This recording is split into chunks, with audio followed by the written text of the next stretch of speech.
আমরা বলছি বিজেপিকে আনুন।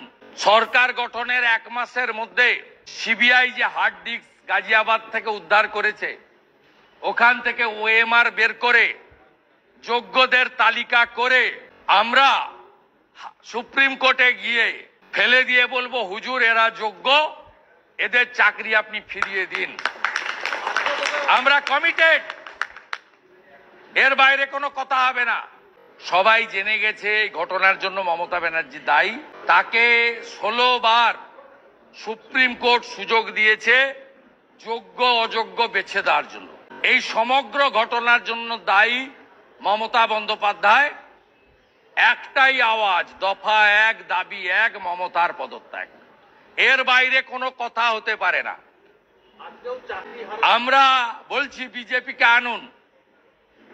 সরকার গঠনের 1 মাসের মধ্যে সিবিআই যে হার্ড ডিস্ক গাজিয়াবাদ থেকে উদ্ধার করেছে, ওখান থেকে ওএমআর বের করে যোগ্যদের তালিকা করে আমরা সুপ্রিম কোর্টে গিয়ে ফেলে দিয়ে বলবো, হুজুর এরা যোগ্য, এদের চাকরি আপনি ফিরিয়ে দিন।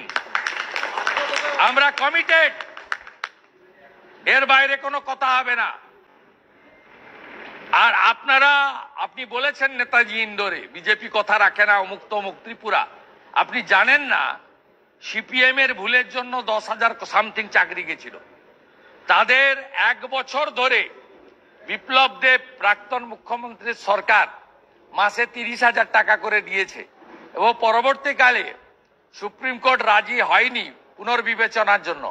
তাদেরকে অন্য পরীক্ষায় বসার সুযোগ দিয়ে অধিকাংশকেই অ্যাকোমোডেট করার কাজ ত্রিপুরার বিজেপি সরকার করেছে। এই সরকার মানবিক, সেই কারণেই নরেন্দ্র মোদীজি 24 সালে একাধিক নির্বাচনী প্রচারে বলেছেন বিজেপি লিগ্যাল সাপোর্ট আপনাদের দেবে।